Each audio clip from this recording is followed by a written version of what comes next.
ETV ప్రేక్షకులకి నమస్కారం. శుభమస్తు కార్యక్రమానికి స్వాగతం. ఈనాడు శుభమస్తు కార్యక్రమంలోని గ్రహఫల మంచంలో గ్రహాల యొక్క స్థితిగతులు, వాటి యొక్క శుభాశుభ ఫలితాల గురించి పరిశీలిద్దాం. అలాగే ఈరోజు ద్వాదశ రాశుల వారికి అదృష్ట సంఖ్య, అదృష్ట వర్ణం, ప్రతికూల ఫలితాల నివృత్తికి ఎటువంటి పరిహారాలు పాటించాలి అనేటువంటి అంశాలతో పాటు శుక్రవారం నాడు శ్రీ మహాలక్ష్మీదేవి యొక్క ఆరాధన ద్వారా ఆర్థిక ఇబ్బందుల్ని ఎలా దూరం చేసుకోవాలి అనేటువంటి అంశాలని శ్రీరస్తు అంశంలో తెలుసుకుందాం. ముందుగా నేటి పంచాంగ వివరాలు. శ్రీ శుభకృత్ నామ సంవత్సరం, ఉత్తరాయణం, గ్రీష్మ ఋతువు, ఆషాఢ మాసం. ఈరోజు తిథి శుద్ధ నవమి, మధ్యాహ్నం 1:11 వరకు ఉంది. అనంతరం తిథి శుద్ధ దశమి. నక్షత్రం చిత్త, ఉదయం 8:08 వరకు. అనంతరం నక్షత్రం స్వాతి. రాహుకాలం ఉదయం 10:30 నుంచి 12 గంటల వరకు. ఈరోజు ఆషాఢ శుద్ధ నవమి, అనంతరం దశమి, తిథి ద్వయం. ఈ దశమి తిథిలో చేపట్టేటువంటి కార్యక్రమాలు ఆర్థికపరమైనటువంటి విజయాలను కలిగిస్తాయి. ఈరోజు భృగువారం లేదా శుక్రవారం శ్రీ లక్ష్మీదేవి అనుగ్రహానికి చేపట్టేటువంటి పూజాది కార్యక్రమాలు, అభిషేకాది కార్యక్రమాలు, తులసి దళాలతో శ్రీ మహాలక్ష్మీదేవిని పూజించడం వంటి ప్రక్రియలు బాగా ఆర్థికంగా అనుకూలతని పెంచుతాయి, ఆనందాన్ని కలిగిస్తాయి. ఇప్పుడు గ్రహాల యొక్క స్థితిగతులను కనుక పరిశీలించినట్లయితే బృహస్పతి యొక్క స్థితి మీనక్షేత్రంలో, కుజరాహుల యొక్క స్థితి మేషక్షేత్రంలో, శుక్రుడు యొక్క స్థితి వృషభ క్షేత్రంలో, రవి బుధుల యొక్క స్థితి మిథున క్షేత్రంలో, కేతు యొక్క స్థితి తులాక్షేత్రంలో, శని యొక్క స్థితి కుంభక్షేత్రంలో ఈరోజు ఉన్నటువంటి గ్రహస్థితి. ఇప్పుడు గ్రహాల యొక్క స్థితిగతుల్ని బట్టి ద్వాదశ రాశుల వారికి ఏర్పడేటువంటి శుభాశుభ ఫలితాలని పరిశీలిద్దాం. ముందుగా మేషరాశి.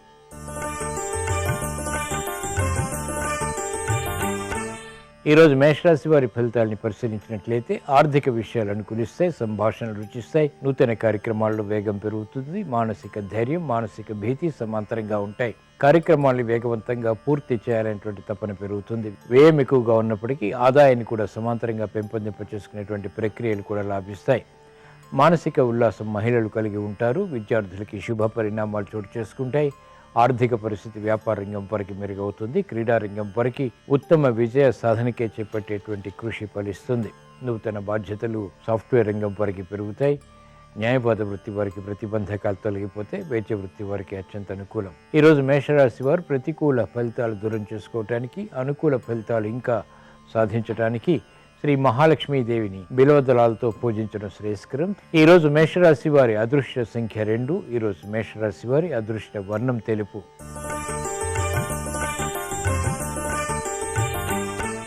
ఈరోజు వృషభ రాశి వారి ఫలితాన్ని పరిశీలించినట్లయితే ఆరోగ్య రక్షణ కొనసాగుతుంది. చేపట్టినటువంటి కార్యక్రమాలపై పట్టు బిగించగలుగుతారు. ఆర్థిక పరిస్థితి మెరుగవుతుంది. ప్రభుత్వపరమైనటువంటి ఆదాయాన్ని పెంపొందింప చేసుకునేటువంటి మార్గాలు సులభతరమవుతాయి. వ్యవహారాల్లో నెగ్గుకు రాగలుగుతారు. చేపట్టినటువంటి కార్యక్రమాలపై పట్టు బిగించగలుగుతారు. లాభదాయకమైనటువంటి కార్యక్రమాలు ఒక్కొక్కటిగా పూర్తి చేసేటువంటి ప్రక్రియలు వ్యాపార రంగం వారికి కలిసి వస్తాయి. నూతన ఉత్సాహం మహిళలకు పెరుగుతుంది. కుటుంబ సఖ్యత, కుటుంబ బాధ్యతలు ఆనందాన్ని కలిగిస్తాయి. వేగవంతమైనటువంటి కార్యక్రమ నిర్వహణ విద్యార్థులకు ఉపకరిస్తుంది. సాహసోపేతమైనటువంటి నిర్ణయాలు కూడా లాభిస్తాయి. ఉద్యోగ ప్రయత్నాలు ఫలిస్తాయి. చేపట్టినటువంటి కార్యక్రమాల్లో ప్రోత్సాహాన్ని న్యాయవాద వృత్తి వారు పెంపొందింప చేసుకోగలుగుతారు. క్రీడారంగం వారికి అత్యంత అనుకూలం. సినీ రంగం వారికి ఆర్థిక విజయాలు చేకూరుతాయి. ఈరోజు వృషభ రాశి వారు ఇంకా మెరుగైనటువంటి ఫలితాలు సాధించడానికి, ఆర్థిక పురోగవృద్ధి వేగవంతంగా పొందటానికి శ్రీ లక్ష్మీ నరసింహస్వామిని స్మరించడం, పూజించడం శ్రేయస్కరం. ఈరోజు వృషభ రాశి వారి అదృష్ట సంఖ్య 2. ఈరోజు వృషభ రాశి వారి అదృష్ట వర్ణం తెలుపు.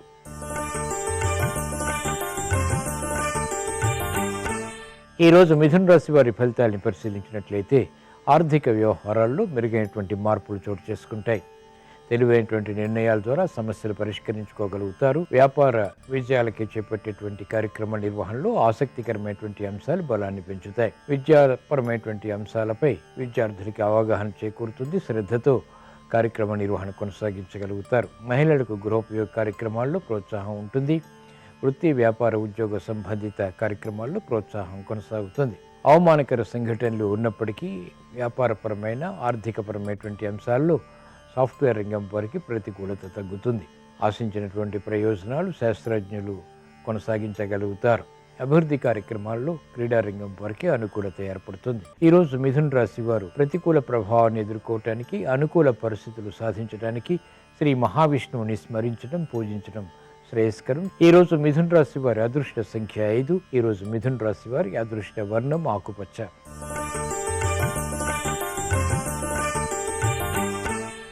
ఈరోజు కర్కాటక రాశి వారి ఫలితాలని పరిశీలించినట్లయితే గృహరీత్యా ఆనందకర వాతావరణం కొనసాగుతుంది.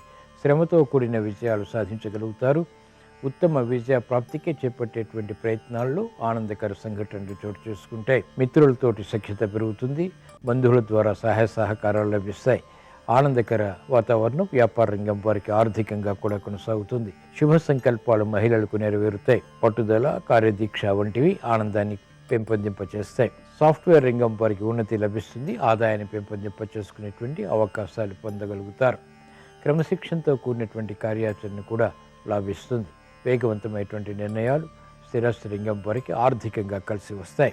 మనస్పర్ధలు వీడిపోయి చేపట్టినటువంటి కార్యక్రమాలపై విజయాలు సాధించేటువంటి ప్రక్రియలు న్యాయవాద వృత్తి వారికి కలిసి వస్తాయి. ఈ రోజు కర్కాటక రాశి వారు జాప్యాలు నివారించుకోవటానికి, విఘ్నాలు దూరం చేసుకోవటానికి శ్రీ మహాగణపతిని స్మరించడం, పూజించడం శ్రేయస్కరం. ఈ రోజు కర్కాటక రాశి వారి అదృష్ట సంఖ్య 3. ఈ రోజు కర్కాటక రాశి వారి అదృష్ట వర్ణం తెలుపు.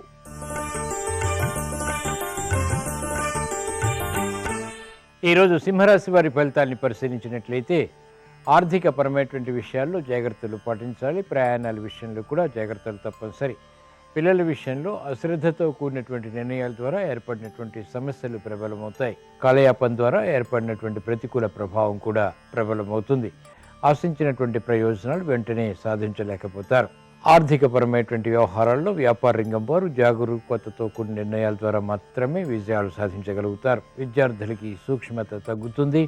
మందత్వం పెరుగుతుంది. తెలివైనటువంటి నిర్ణయాలు తీసుకోలేకపోతారు. ప్రతిబంధకాలు మహిళలకు కూడా కొనసాగుతాయి. అనారోగ్య పరిస్థితులు, అధిక ఖర్చులు మానసిక ఒత్తిడిని పెంచుతాయి. అనుకూల పరిస్థితులకై చేపట్టేటువంటి కార్యకలాపన సాఫ్ట్వేర్ రంగం వారికి ప్రతికూలతను పెంచుతుంది. సమయస్ఫూర్తి అన్ని రంగాల వారికి తప్పనిసరి. ఓర్పు, సహనం తప్పనిసరి. ఈరోజు సింహరాశి వారు ప్రతికూల ఫలితాలు అధిగమించడానికి, ఉత్తమ విజయాలు సాధించడానికి ఈశ్వర స్మరణ, ఈశ్వరాభిషేకం వంటి ప్రక్రియలు ఉపకరిస్తాయి. ఈరోజు సింహరాశి వారి అదృష్ట సంఖ్య 2. ఈరోజు సింహరాశి వారి అదృష్ట వర్ణం ఎరుపు.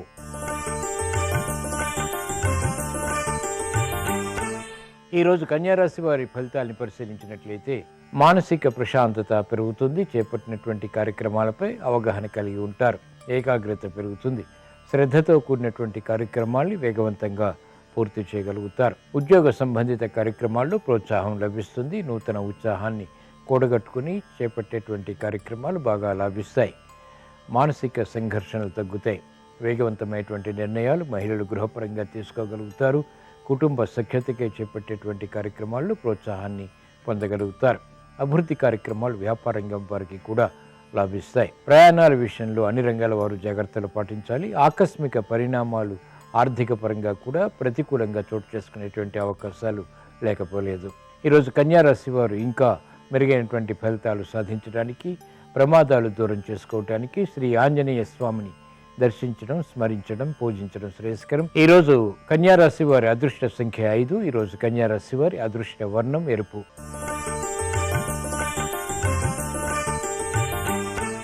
ఈరోజు తులారాశి వారి ఫలితాన్ని పరిశీలించినట్లయితే ఆనందకర పరిస్థితులు గృహరీత్యా చోటు చేసుకుంటాయి. శత్రు భీతి తగ్గుతుంది. నూతన కార్యక్రమాల్లో వేగవంతమైనటువంటి ఒప్పందాలు వ్యాపార రంగం వారికి లాభిస్తాయి. మహిళలకు ఉపయోగకర కార్యక్రమ నిర్వహణ కలిసి వస్తుంది. ఆగిపోయినటువంటి కార్యక్రమాలు పునఃప్రారంభించగలుగుతారు. నష్టద్రవ్య ప్రాప్తికే చేపట్టేటువంటి కార్యక్రమాలు వ్యవసాయ రంగం వారికి లాభిస్తాయి.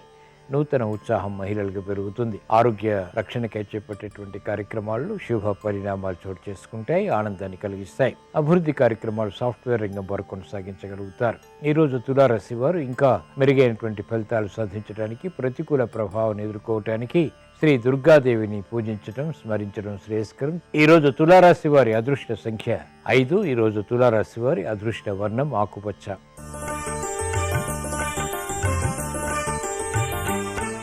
ఈరోజు వృశ్చిక రాశి వారి ఫలితాన్ని పరిశీలించినట్లయితే ఆర్థిక వ్యవహారాలు బాగా కలిసి వస్తాయి. చేపట్టినటువంటి కార్యక్రమాల్లో ప్రోత్సాహం ఉంటుంది.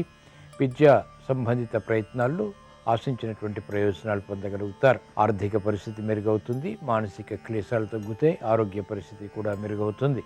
నూతన బాధ్యతలు పెరిగినప్పటికీ ఆశించినటువంటి ప్రయోజనాలు, ఫలితాలు సక్రమంగా పొందగలుగుతారు. వ్యాపార రంగం వారికి ప్రతికూల ప్రభావం ఆర్థికంగా తగ్గుతుంది. నూతన ఉత్సాహం పెరుగుతుంది.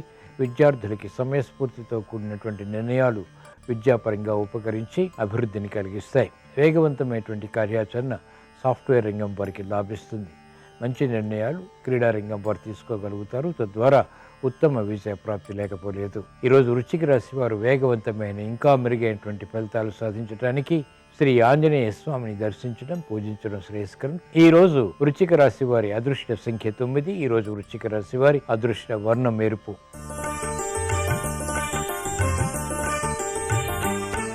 ఈ రోజు ధనుసు రాశి వారి ఫలితాన్ని పరిశీలించినట్లయితే మానసిక క్లేశాలు ప్రబలమవుతాయి. చేపట్టినటువంటి కార్యక్రమాల్లో ఆటంకాన్ని చవిచూస్తారు. గృహ నిర్మాణాది కార్యక్రమాల్లో ప్రతిష్టంభన కొనసాగుతుంది. ఆర్థిక సంబంధిత లావాదేవీలు వేధిస్తాయి. మిత్రులు శత్రువులు అవుతారు. ఆర్థికపరమైనటువంటి అంశాల్లో జాగరూకతతో కూడినటువంటి నిర్ణయాలు తప్పనిసరి. సంబంధ బాంధవ్యాల విషయంలో వ్యాపార రంగం వారు జాగ్రత్తలు పాటించాలి.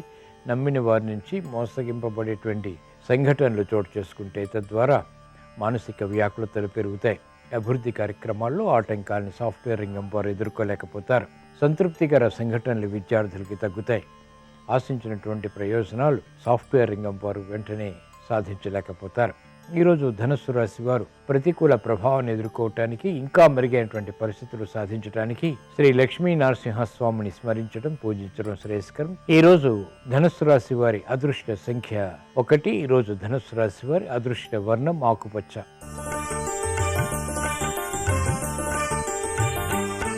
ఈరోజు మకర రాశి వారి ఫలితాన్ని పరిశీలించినట్లయితే ఆనందకర పరిస్థితులు క్రమక్రమంగా ప్రారంభమవుతాయి. మానసిక ధైర్యం కూడా కలుగుతుంది. భూ సంబంధిత వ్యవహారాల్లో ఏర్పడినటువంటి విరోధాలు లేదా జగడాలు ప్రబలమవుతాయి. చేపట్టినటువంటి కార్యక్రమాల్లో ప్రోత్సాహం క్రమక్రమంగా పెరుగుతుంది. విద్యా సంబంధిత విషయాల్లో విద్యార్థులకి ఆసక్తికరమైనటువంటి అంశాలు బలాన్ని పెంచుతాయి. మహిళలకు గృహోపయోగ కార్యక్రమాల్లో ఏర్పడినటువంటి సమస్యలకు పరిష్కారాలు కూడా పొందగలుగుతారు. అనుచిత పరిస్థితులు వ్యాపార రంగం వారు క్రమక్రమంగా దూరం చేసుకోగలుగుతారు. స్థిరాస్తి రంగం వారికి ఆదాయాన్ని పెంపొందింప చేసుకునేటువంటి మార్గాలు మాత్రం సులభతరమవుతాయి. తలనొప్పి సంఘటనలు ఆర్థిక పరంగా సాఫ్ట్వేర్ రంగం వారికి కొనసాగుతాయి. రుణ ఒత్తిళ్లు కూడా పెరుగుతాయి. ఈరోజు మకర రాశి వారు ప్రతికూల ప్రభావాన్ని ఎదుర్కోవటానికి, శుభ పరిణామాల్ని ఆహ్వానించడానికి శ్రీ దక్షిణామూర్తిని స్మరించడం, పూజించడం శ్రేయస్కరం. ఈ రోజు మకర రాశి వారి అదృష్ట సంఖ్య 5. ఈ రోజు మకర రాశి వారి అదృష్ట వర్ణం పసుపు.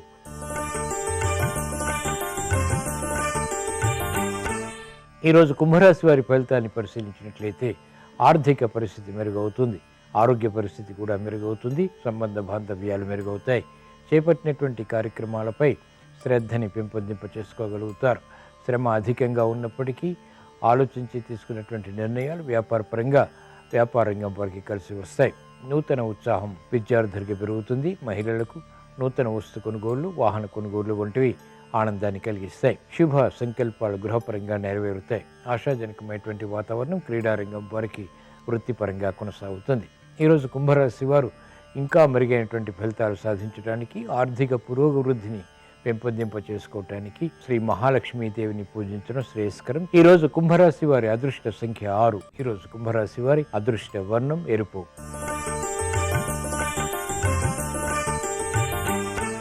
ఈరోజు మీనరాశి వారి ఫలితాలని పరిశీలించినట్లయితే అభివృద్ధి కార్యక్రమాల్లో ఆటంకాన్ని చవిచూస్తారు. ఆరోగ్య విషయంలో ప్రతికూలత ఆకస్మికం. నూతన బాధ్యతలు పెరుగుతాయి. శ్రమ అధికమవుతుంది. ఆరోగ్య విషయంలో జాగ్రత్తలు పాటించాలి. ఆర్థిక ఖర్చులు పెరుగుతాయి. మానసిక క్లేశాలు సాఫ్ట్వేర్ రంగం వారికి కొనసాగుతాయి. చేపట్టినటువంటి కార్యక్రమాలపై ఏకాగ్రత తగ్గుతుంది. స్థిరాస్తి రంగం వారికి పెట్టుబడుల విషయంలో వైషమ్యాలు కొనసాగుతాయి. చేపట్టినటువంటి కార్యక్రమాలు వేగవంతంగా పూర్తి చేయలేకపోతారు. మానసిక ప్రశాంతత తగ్గుతుంది. మహిళలు ఆరోగ్య విషయంలో జాగ్రత్తలు పాటించాలి. స్థిరాస్తి రంగం వారికి ఆర్థిక అభివృద్ధికి చేపట్టేటువంటి కార్యక్రమాల్లో ఆటంకాలను చవిచూస్తారు. ఈరోజు మీనరాశి వారు ప్రతిబంధకాలు ఎదుర్కోవటానికి, ప్రశాంతత పెంపొందింప చేసుకోవటానికి శ్రీ మహాలక్ష్మీదేవిని పూజించడం, స్మరించడం శ్రేయస్కరం. ఈరోజు మీనరాశి వారి అదృష్ట సంఖ్య 3. ఈరోజు మీనరాశి వారి అదృష్ట వర్ణం ఎరుపు. ఇవి ద్వాదశ రాశుల వారికి ఈరోజు ఏర్పడేటువంటి శుభాశుభ ఫలితాలు. ద్వాదశ రాశుల వారికి ఈరోజు అత్యంత శుభ ఫలితాలు చేకూరాలని, చేపట్టినటువంటి కార్యక్రమాల్లో ప్రోత్సాహం కలగాలని, క్లిష్ట సమస్యల నుంచి ఉపశమనం లభించాలని శ్రీ మహాలక్ష్మీదేవిని ప్రార్థిస్తూ స్మరిస్తూ స్వస్తి. శ్రీరస్తు శుభమస్తు. ప్రతి శుక్రవారము ఒక రావి చెట్టు ఆకుని తెచ్చి శుభ్రంగా నీళ్లతో కడిగి పసుపు కుంకుమలు అలంకరించి ఆ ఆకుని గృహంలో పూజా స్థలంలో లేదా పరిశుభ్రమైన ప్రదేశంలో ఉంచితే లక్ష్మీ కటాక్షం సులభంగా కలుగుతుంది. అలాగే భోజనానికి ముందు గోమాతకు ఆహారం తినిపించాలి. గృహాన్ని శుభ్రం చేయకుండా ఉదయం పూట అల్పాహారం స్వీకరించరాదు. శుక్రవారం పూట తెల్లటి వస్తువులు దానమిస్తే లక్ష్మీ కటాక్షం చాలా సులభంగా కలుగుతుంది. అలాగే ఆర్థిక వ్యవహారాల నిమిత్తమై శుక్రవారం బయటికి వెళ్లే సమయంలో వినాయకుడిని దర్శించుకొని అమ్మవారిని దర్శించుకొని ఆ తర్వాత పువ్వులు మీ చేత్తో ఎవరికైనా దానం ఇచ్చి ఒక పువ్వు దగ్గర ఉంచుకొని మీరు బయటికి వెళ్ళినట్లయితే ఆర్థికపరమైన వ్యవహారాల్లో విజయం చేకూరుతుంది. అదేవిధంగా లక్ష్మీదేవికి ప్రీతిపాత్రమైనటువంటి నల్ల పసుపు కొమ్ముని శుక్రవారం రోజు పూజా మందిరంలో కానీ ధనం దాచే ప్రాంతంలో కానీ ఉంచినట్లయితే లక్ష్మీ కటాక్షానికి సులభంగా పాత్రలు కావచ్చు. అదేవిధంగా మీ ఇంటి సింహద్వారం లోపల వైపు గజలక్ష్మీదేవి చిత్రపటాన్ని శుక్రవారం ఏర్పాటు చేసుకొని దానికి ధూపం వేయటం ద్వారా కూడా లక్ష్మీ కటాక్షానికి సులభంగా పాత్రలు కావచ్చు.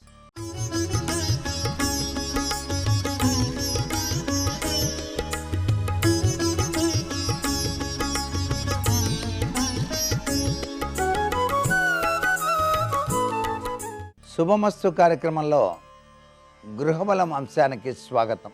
శుక్రవారం నాడు లక్ష్మీ కటాక్ష సిద్ధిని ప్రతి ఒక్కరూ సాధించుకోవడానికి గృహంలో కొన్ని నియమాలు పాటించాలి. ఎవరైతే ఈ నియమాలు పాటిస్తారో వారి ఇంట లక్ష్మీదేవి స్థిరత్వాన్ని కలిగి ఉంటుంది అని శాస్త్రం. శుక్రవారం నాడు సింహద్వారం వద్ద గడపలకు తప్పనిసరిగా పసుపు కుంకుమ వ్రాసి ఆ గడపకు అటు ఇటు కూడాను పాలతో కొద్దిగా చుక్కలు వేసి ఎరుపు రంగు పుష్పాలని ఉంచి నమస్కారం చేయాలి ప్రతి ఇల్లాలు. అంతేకాకుండా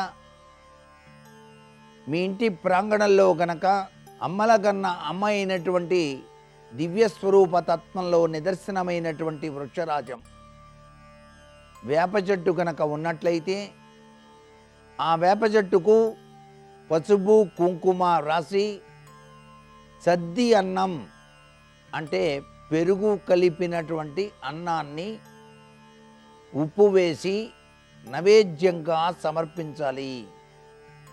ఈ విధంగా శుక్రవారం నాడు ఎవరైతే ఆచరిస్తారో ఇంటిల్లిపాది కూడాను ఆరోగ్యవంతమైనటువంటి జీవితాన్ని గడపడానికి ఆస్కారం ఉంటుంది.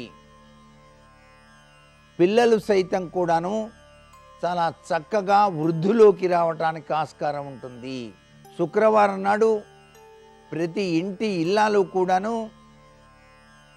తన ఇంటి ముంగిట ఉన్నటువంటి తులసి కోట వద్ద విష్ణు సంబంధితమైనటువంటి ముగ్గును అలంకరింపచేసి శంకు చక్రాల ముగ్గులో ప్రమిదలో నువ్వుల నూనె వేసి 2 ఒత్తులు వేసి ఉదయం సాయం సంధ్యా సమయంలో దీపారాధన ఆచరించాలి.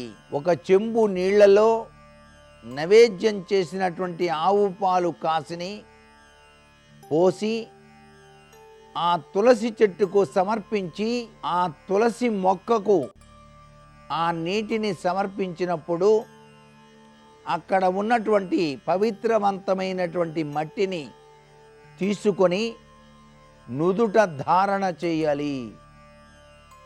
ఇలా చేసినట్లయితే ఆ ఇంటి ఇల్లాలకు సౌభాగ్య సిద్ధితో పాటు ఇంటిల్లిపాదికి కూడాను లక్ష్మీ కటాక్షం అనేటువంటిది సిద్ధిస్తుంది.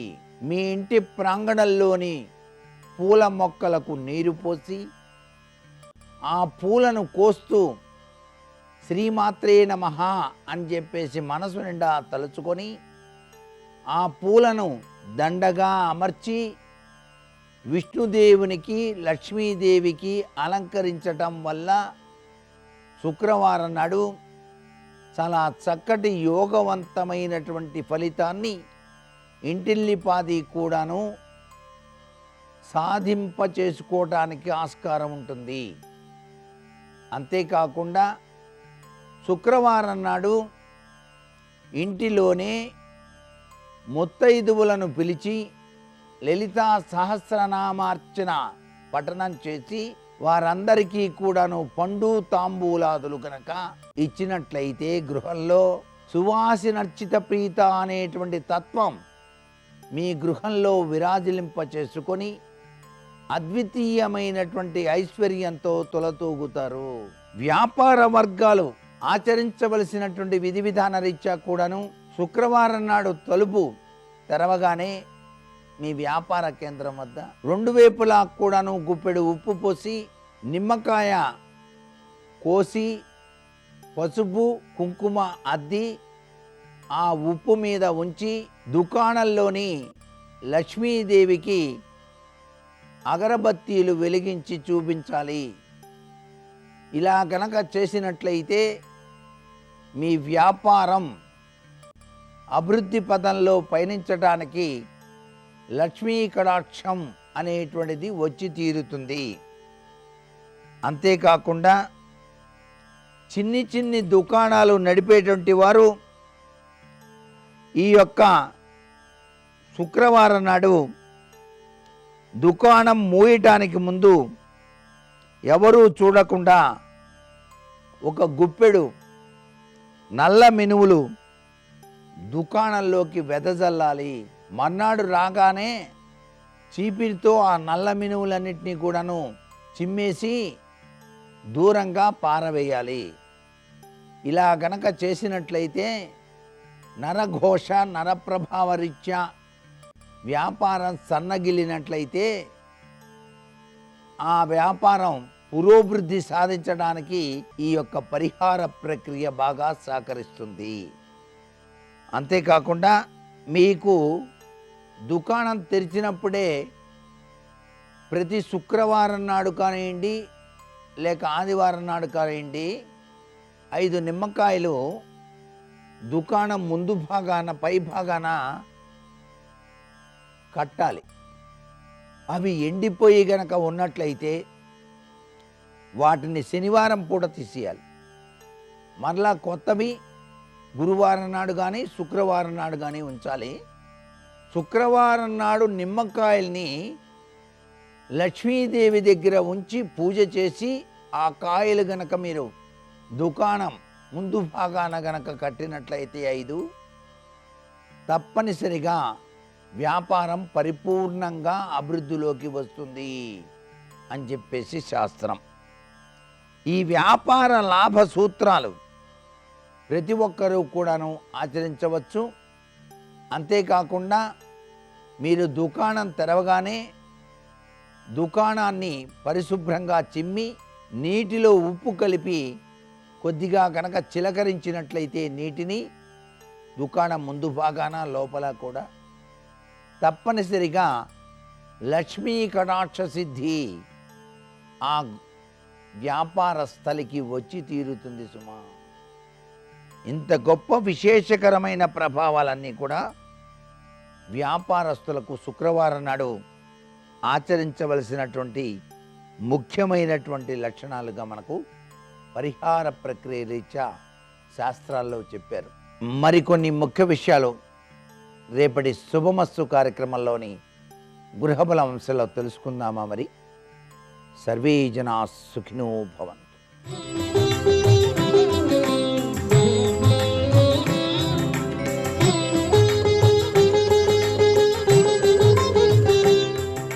శుభోదయం. శుభమస్తు కార్యక్రమంలో శుభం లాభం అనే అంశానికి స్వాగతం. పూర్వం రోజులలో యోగక్షేమాలు తెలిపే నిమిత్తమై ఒకరికి మరి ఒకరు జాబులు వ్రాసేటటువంటి వారు.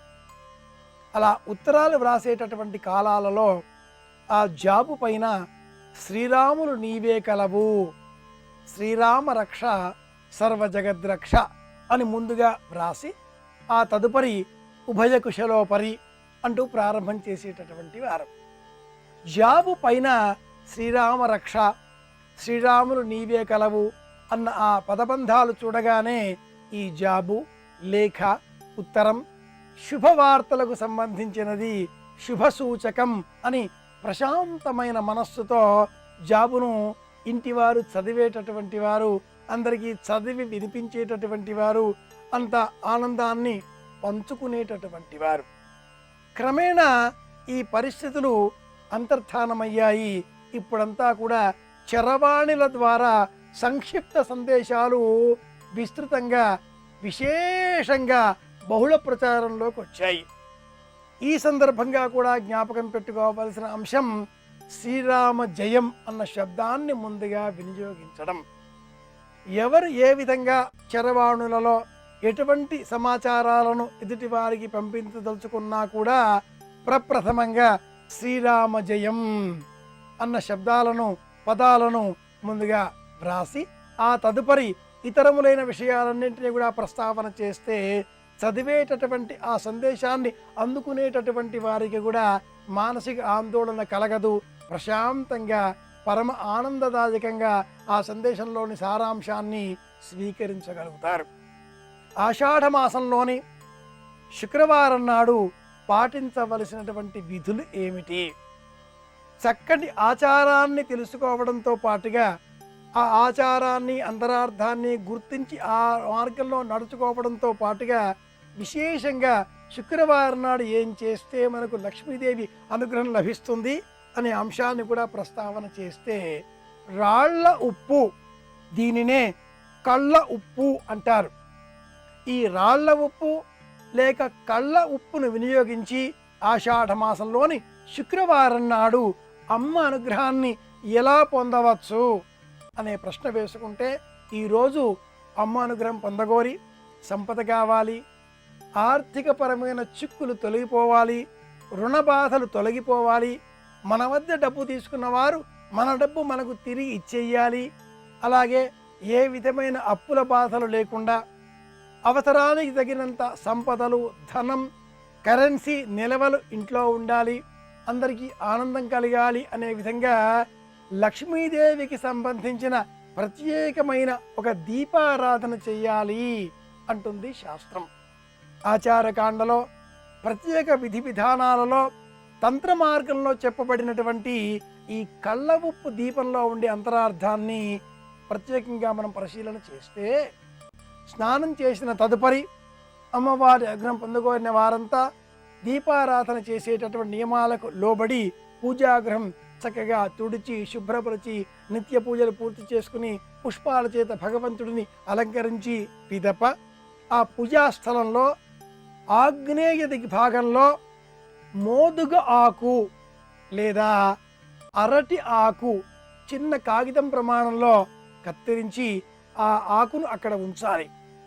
మోదుగ ఆకు కానీ అరటి ఆకు కానీ లభించని ఎడల మందారం ఆకు, మన ఇంటిలో లభించేటటువంటి ఏ మొక్కకు సంబంధించినటువంటి ఆకు అయినా పర్వాలేదు, తమలపాకు అయితే మరింత శ్రేష్టం. అలా ఆకును ఆగ్నేయ దిగ్భాగంలో ఉంచి పసుపు కుంకుమల చేత చక్కగా షట్కోణాకారంలో 6 కోణములతో ఆ ఆకు పైన ముగ్గు వేసి ఆ పిదప 3 సార్లు 3 గుప్పిళ్లలో రాళ్ల ఉప్పును ఆ తమలపాకు పైన కానీ అరటి ఆకు పైన కానీ మోదుగ ఆకు విస్తరి ఆకు పైన కానీ ఉంచాలి.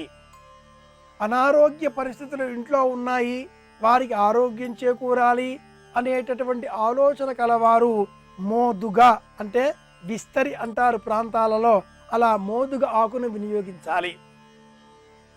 ఆర్థికంగా వెసులుబాటు కావడం లేదు, కాస్త డబ్బులు కావాలి, ధనం నిలవలు ఉండాలి అనే ఆలోచన కలవారంతా కూడా అరటి ఆకును వినియోగించాలి.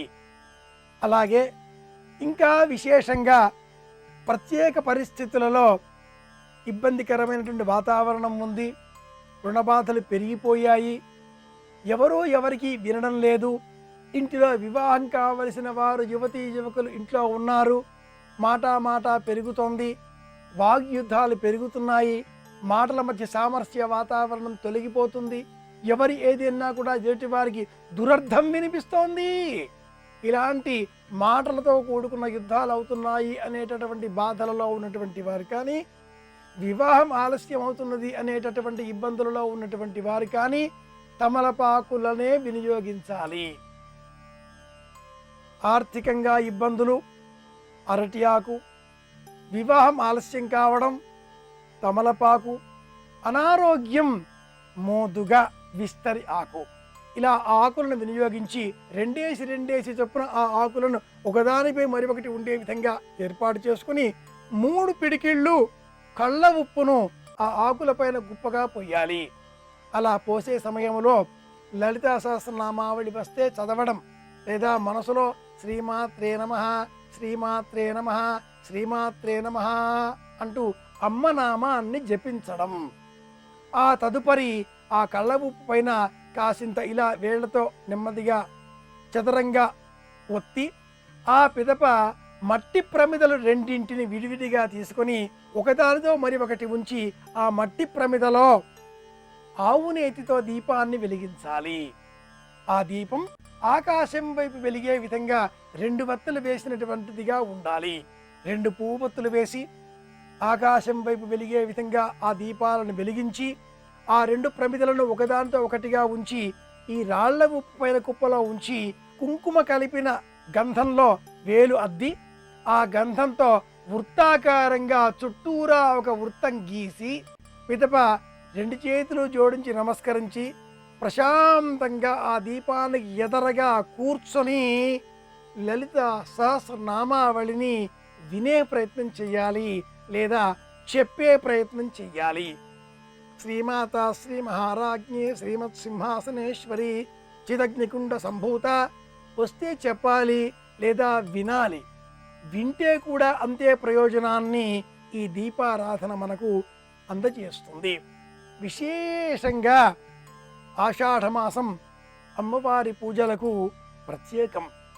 ప్రకృతికి ఆలవాలమైనటువంటి పరిస్థితులలో అమ్మను ప్రకృతి రూపంగా అర్చించేటటువంటి నేపథ్యంలో పరాశక్తిని ఈ విధంగా అర్చన చేస్తూ అమ్మకు మన కోరికను తెలియజేస్తే తప్పక అమ్మ మన కోరికను తీరుస్తుంది, నెరవేరుస్తుంది. ఇలా ఆ దీపం వెలిగినంతసేపు అక్కడే కూర్చొని మనం యథాశక్తి అమ్మవారిని ధ్యానం చెయ్యాలి. అంతసేపు అక్కడ కూర్చోవడానికి ఇబ్బందికరంగా ఉన్న పరిస్థితులైతే లేచి నిత్య పూజ, నిత్య విధులు, ఇతర వ్యవహారాలు, క్రియాకలాపాలు, వంటింట్లో పూజాదికాదులు, వంటలు చేయడాలు అన్నీ చక్కబెట్టుకోవచ్చును. కానీ మౌన వ్రతం పాటించాలి. దీపం వెలుగుతూ ఉన్నంతసేపు మౌన వ్రతాన్నే ఆశ్రయించాలి. దీపం బెజవాడ కనకదుర్గమ్మ పాత సన్నిధికి చేరిన పిదప, కొండకు చేరిన పిదప 2 చేతులు జోడించి నమస్కరించి ఆ చుట్టూరా గీసిన వృత్తాన్ని కాసింత నీరు ఇలా చిలకరించి చెదరేయాలి. ఆ గీతాన్ని అలా కాసింత చెదర కొట్టాలి. సాయంత్రం వరకు అలాగే ఉంచి సాయంత్రం అయిన తదుపరి ఆ 2 ప్రమిదలను ప్రవహించేటటువంటి నీటిలో కానీ, ఒక బకెట్ నీటిలో కాసింత నీరు పోసి కానీ, మొక్కల పాదుల మధ్యన కానీ నిమజ్జనం చెయ్యాలి. రాళ్ల ఉప్పును కూడా ఇదే విధంగా మొక్కల పాదుల మధ్యన విడిచిపెట్టాలి.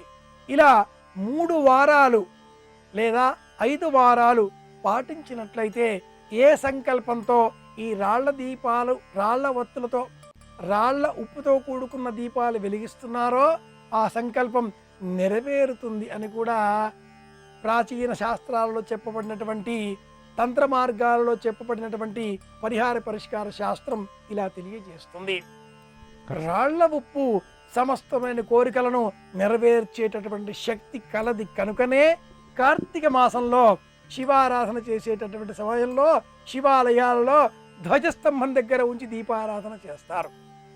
ఆషాఢ మాసంలో అదే శక్తి యొక్క అనుగ్రహం కోరి ఇలా ఆలయాలలో కానీ, ఇంటిలో కానీ విస్తరి మోదుగా ఆకు, లేదా అరటి ఆకు, లేదా ప్రత్యేకంగా తమలపాకు వీటిని వినియోగించి దీపారాధన చేస్తే తప్పక ప్రశస్తమైన ఫలితాలను మనం రాబట్టుకోవచ్చునని కూడా పరిహార విజ్ఞాన శాస్త్రం తెలియజేస్తుంది. ఇలా దీపారాధన చేసే సమయంలో పాటించవలసినటువంటి తప్పనిసరిగా ఉన్న నియమం మట్టుకు మౌనాన్ని ఆశ్రయించడం. ఎటువంటి పరిస్థితులలో కూడా చరవాణి ద్వారా, సందేశాల ద్వారా, స్నేహితుల ద్వారా అనేక ఆటంకాలు రావచ్చు. అలా ఆటంకాలు వచ్చినా కూడా మనస్సు చెదరకుండా ఏకాగ్రతతో మౌన వ్రతాన్ని స్థిర నిశ్చయంతో ఎవరైతే పాటిస్తారో అలాంటి వారికి తప్పక వారి సంకల్పాలు నెరవేరుతాయి అని కూడా ఆచారకాండ ప్రత్యేకంగా తెలియజేస్తుంది. ఇలా ప్రత్యేక పరిస్థితులలో వెలిగించేటటువంటి ఆ దీపానికి సమర్పించవలసినటువంటి పుష్పము ఎరుపు రంగులో ఉండాలి. మందార పుష్పాలను సేకరించి మాలికగా సిద్ధం చేసి ఆ దీపానికి చుట్టూరా కూడా ఈ మందార పుష్పాలతో సిద్ధం చేసిన మాలికను అలంకరించి 2 చేతులు జోడించి నమస్కరిస్తే మరింత సత్వరంగా శుభ ఫలితాలను రాబట్టుకోవచ్చును అని కూడా పరిష్కార శాస్త్రం ప్రత్యేకంగా ఇలా తెలియజేస్తుంది. ఇవి ఈనాటి విశేషాంశాలు. అమోఘమైన ఆషాఢమాసం అమ్మ అనుగ్రహాన్ని మనకు సముపార్జించి పెట్టేటటువంటి మాసం. ఇలాంటి అద్భుతమైన మాసంలో రాళ్ల ఉప్పును వినియోగించి దీపాన్ని వెలిగిద్దాం, అమ్మ అనుగ్రహాన్ని పొందుదాం, ఆనందంగా మళ్ళీ రేపు కలుసుకుందాం. శుభమస్తు.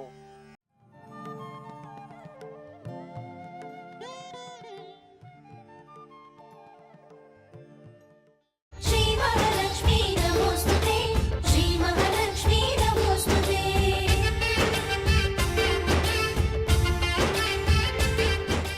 పర్వతరాజపుత్రిగా వచ్చి పార్వతీని పిలిపించుకుంటున్నావు. లోకములకు తల్లివై అందరి చేత సేవింపబడతావు, అందరినీ అనుగ్రహిస్తావు. అటువంటి లోకములకు తల్లి నాకు కూతురైంది. నేనెంత భాగ్యవంతున్నమ్మా. కాబట్టి గిరిలలోనొక్క గిరినైన నా పేరు వెలయ చేసి తిట్లు ఇందువదన నీకు తండ్రినైతి నాకింత చాలదే, ఇది మహాద్భుతంబు ఇందువదన అంటాడు. అలా ఒకనాడు పర్వతరాజుకు పుత్రిగా వచ్చి పార్వతి అయింది కాబట్టి ఆ తల్లికి శైలపుత్రి అని పేరు. అది దుర్గా రూపాల్లో మొదటి రూపం.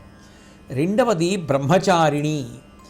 వేదేషు చరతే యస్మాత్ తేనసా బ్రహ్మచారిణి అంటారు.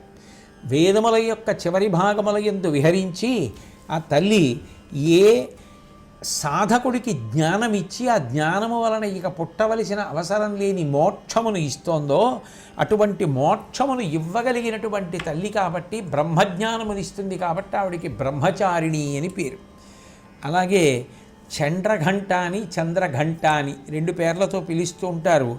ఆహ్లాదకారిణీ దేవి చంద్రఘంట ప్రకీర్తిత. ఏ తల్లి ఆహ్లాదమునిస్తుందో, నిత్య సంతోషాన్ని ఇస్తుందో, మనసు ఎప్పుడు ఉల్లాసంగా ఉండేటట్టు చెయ్యగలదో అటువంటి తల్లిని చంద్రఘంట అని పిలుస్తారు. 4వది కూష్మాండ. కూష్మాండ అంటే సంసారము అసారమై అది చేసేటటువంటిది ఏది అంటే ఎప్పుడూ కూడా తాపాన్ని పుట్టిస్తుంది, వేడి. ఎందుకని అంటే ఎప్పుడూ ఏవో అవసరాలు, ఎప్పుడూ ఏవో కోరికలు, ఎప్పుడూ ఏవో తాపత్రయాలు, తీరక ఉద్విగ్నత, భయం, బాధ, ఎప్పుడూ ఏవో ఇబ్బందులు. అంతలో సుఖం వచ్చినట్టు ఉంటుంది, వెనక మళ్ళీ ఏదో వస్తూ ఉంటుంది. కాబట్టి సంసారమునందు తాపం ఎక్కువగా ఉంటుంది. ఈ సంసారజనితమైనటువంటి తాపము ఏది ఉన్నదో ఆ కుచ్చితమైనటువంటి తాపమును పోగొట్టి సంసారము నుండి తరింపచేయగలిగినటువంటి తల్లి కాబట్టి ఆ తల్లికి కూష్మాండ అని పేరు. అందుకని 4వ దుర్గారూపం కూష్మాండ. 5వది స్కందమాత. స్కందమాత అంటే స్కందుని యొక్క తల్లి. స్కందుడు అంటే సుబ్రహ్మణ్యేశ్వర స్వామి. అంతేకాదు మహాజ్ఞానులైనటువంటి వారు ఆ తల్లి కడుపున పుట్టి కుమారుడిగా ప్రవర్తించాడు. ఎవరు అంటే పుట్టుకతో బ్రహ్మజ్ఞాని మహానుభావుడు సనత్కుమారుడు ఒకప్పుడు పరమేశ్వరుడికి కొడుకుగా రావడానికి అంగీకరించాడు. త్రిపుర రహస్యంలో ఉన్న కథ. పార్వతీదేవి అంది, అదేంటి ఆయనకి కొడుకేమిటి, నువ్వు నాకు కూడా కొడుకే అంది. అంటే ఆయన అన్నాడమ్మా, అలా కుదరదమ్మా, నువ్వేమనుకోకు, నేను స్త్రీ గర్భవాసం చేయనమ్మా అన్నాడు. అంటే అలా ఎలా కుదురుతుంది లోకంలో? నా గర్భవాసం చెయ్యకుండా ఆయనకి కొడుకు ఎలా అవుతావు? నా గర్భవాసం చేయవలసిందే. అమ్మా ఏమనుకోకు, నాకు మాత్రం స్త్రీ గర్భవాసం చేయడం ఇష్టం లేదు. శివుడికి కుమారుడుగా వస్తాను, ఆ మార్గం ఆయనే చెప్తాడమ్మా అన్నాడు. అంటే ఆ తల్లి అంది, ఒక పని చెయ్యి, నువ్వు అంతటి మహానుభావుడివి, ఇంతటి మహాజ్ఞానివి, నువ్వు ఆయనకి కొడుకుగా వచ్చి నా సంబంధం లేదంటే నా మనసు చివుక్కుమందు.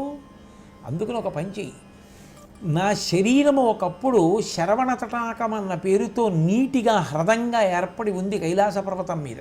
ఆ హ్రదము కింద ఏర్పడి ఉన్న దాంట్లోంచి శరీరంతో బయటికి రా, శరవణ భవ, అదే ఆయన మంత్రం కూడా. అందుకే సుబ్రహ్మణ్యేశ్వర స్వామి వారు ఏం చేశారంటే చిట్ట చివర ఉత్పత్తి అయినప్పుడు బయటికి వచ్చేటప్పుడు శరవణ తటాకంలోంచి వచ్చాడు. ఆ శరవణ తటాకం ఏదో కాదు, పార్వతీదేవి యొక్క శరీరమే ఒకప్పుడు తటాకమైంది. ఆ తటాకం అవడానికి మళ్ళీ వేరు కారణాలు. ఆ తటాకమైంది, ఆ తటాకములోంచి వచ్చాడంటే ఆవిడ శరీరములోంచి వచ్చినట్టేగా అయింది, ఆవిడ కడుపులోంచి వచ్చినట్టే అయింది. శరవణ భవ ఆయన మంత్రం అయింది. కాబట్టి సనత్కుమారుడి వంటి మహాజ్ఞాని ఆమెకు కొడుకు సుబ్రహ్మణ్యుడిగా వచ్చాడు. కాబట్టి సుబ్రహ్మణ్యుని యొక్క తల్లి సనత్కుమారుడు సుబ్రహ్మణ్యుడిగా వస్తే తల్లిగా సంతోషమును పొందినటువంటిది. కాబట్టి ఆ తల్లికి స్కందమాత అని పేరు. అలాగే కాత్యాయని, కత్యయన మహర్షి యొక్క కుమార్తె కాబట్టి కాత్యాయని అని పేరు. ఈ తల్లి తపస్సు చేసి శమీవృక్షాన్ని సృష్టించింది అగ్నిగర్భ. దాని మీదే పాండవులు అజ్ఞాతవాసానికి వెళ్లే ముందు విరాట పర్వంలో తమ తమ ఆయుధాలన్నింటినీ కూడా ఉంచారు. పరమ పవిత్రమైనటువంటి చెట్టు. కేవలం దర్శన మాత్రం చేత, ప్రదక్షిణ మాత్రం చేత, స్పర్శన మాత్రం చేత అనుగ్రహించగలిగినటువంటి దేవతా సంబంధమైనటువంటి వృక్షములలో పేరెన్నిక కన్న వాటిల్లో ఒకటి శమీవృక్షం. అటువంటి శమీవృక్షము యొక్క సృష్టి చేసినటువంటి తల్లి కాత్యాయని. ఈ కాత్యాయనీ దేవినే భాగవతంలో గోపికలందరూ కూడా వ్రతం చేసి కృష్ణుడు తమకు భర్త కావాలి అని ఉపాసన చేశారు. కాత్యాయని మహామాయే మహాయోగిన్యధీశ్వరి నందగోపసుతం దేవి పతిమ్మే కురుతే నమః అంటారు. హేమంత ఋతువులో ఆ యమునా నది ఒడ్డున చెట్టు కింద సైకతంతో కాత్యాయనీదేవి మూర్తిని చేసి ఈ గోపకాంతలందరూ కూడా ఆ కాత్యాయనీదేవి వ్రతం చేసి ఆమె అనుగ్రహంతో కృష్ణుణ్ణి భర్తగా పొందగలిగారు అని మనకి భాగవతం చెప్తోంది. అందుకే పెళ్లి కాని వాళ్ళు కన్యపిల్లలు ఆ కాత్యాయని వ్రతం చేయడం అనేటటువంటిది ఎంతో శ్రేష్టమని, అందున హేమంత ఋతువులో కాత్యాయని వ్రతం చాలా గొప్పదని భాగవతంలో చెప్పబడినటువంటి విషయం. అట్లాగే 7వది కాళరాత్రి. కాళరాత్రి అంటే ఈ లోకమంతా మహాప్రళయం ఏర్పడి ఆ మహాప్రళయంలో నీటి చేత నిండిపోయి ఈ లోకము కానీ, లోకములను పరిపాలించే వాళ్ళు కానీ, లోకమునందుండేటటువంటి జనులు కానీ ఎవ్వరూ లేకుండా అయిపోతుంది. లోకంబులు లోకేశులు లోకస్థులు తెగిన తుది అలోకంబకు పెంజీకటి కావల ఎవ్వండేకాకృతి వెలుగు అతని నీ సేవింతున్నంటారు. అదే పనిగా వర్షం పడి ఆ ప్రళయ జలముల యందు మొత్తం ప్రాణికోటి అంతా కూడా జలగర్భంలోకి వెళ్ళిపోతుంది. ఇక ఏ ప్రాణి ఉండదు. అటువంటి చీకట్లో ఇక సూర్యుడు చంద్రుడు కూడా ఉండరు. సూర్యాస్తమయం చంద్రాస్తమయం అయిపోయి అటువంటి చీకటిలో ఇక అది ఆఖరి రాత్రి, ఆ తర్వాత ఇక పగలు ఉండదు. అటువంటి చీకటిగా ఉంచగలిగినటువంటి తల్లి ఎవరో ఆ ప్రళయకాలంలో, ఆ మహాప్రళయంలో ఆమె కాళరాత్రి. 8వ స్వరూపాన్ని దుర్గమ్మది మహాగౌరి అని పిలుస్తారు. ఎందుచేత అంటే ఒకప్పుడు పార్వతీ పరమేశ్వరుడు ఇద్దరినీ కూడా మందర పర్వతం ఆహ్వానించింది. ఆ తల్లి మేరు పర్వతం మీద నివాసం ఉంటుంది, మీరు అక్కడ ఉంటారు. అలాగే ఇద్దరు కైలాస పర్వతం మీద ఉంటారు. మీరు మందర పర్వతాలని చెప్పినా మీరు ఎప్పుడూ నా మీద నివాసం చేయలేదు, కొన్నాళ్ళు వచ్చి ఉండవలసింది అని మందర పర్వతం అదే పనిగా ప్రార్థన చేస్తే శంకరుడు అమ్మవారితో కలిసి కొన్నాళ్ళు సంతోషంగా గడపడం కోసమని మందర పర్వతం దగ్గరికి వెళ్ళాడు. వెళ్ళి ఆ మందర పర్వత శిఖరం మీద సంతోషంగా తిరిగి కాలక్షేపం చేస్తున్నాడు. అంటే ఆయన సంతోషం కోసం కాదు, మందర పర్వతం యొక్క కోరిక తీర్చడానికి. ఒక రోజున కూర్చున్నాడు ఆయన. పక్కనకు వచ్చి అమ్మవారు కూర్చుంది. ఆవిడ పేరు కాళీ. నారదుడు పెట్టాడు శివమహాపురాణంలో విషయాన్ని చెప్తున్నాను నేను. ఆవిడ పేరు కాళీ ఎందుకంటే నల్లగా ఉంటుంది. లోకంలో పేర్లని బట్టి భార్యాభర్తలు అంటాం. ఏదో శివ శివాని భార్యాభర్తలు, హంస హంసిని భార్యాభర్తలు, అలాగే రుద్ర రుద్రాణి భార్యాభర్తలు, భవ భవాని భార్యాభర్తలు, నారాయణ నారాయణి భార్యాభర్తలు గారు, అన్నా చెల్లెళ్ళు. నారాయణ నలుపు, నారాయణి నలుపు, ఇద్దరు అన్నా చెల్లెళ్ళు. అందుకే శ్రీ మహావిష్ణువు పార్వతీదేవి అన్నా చెల్లెలు.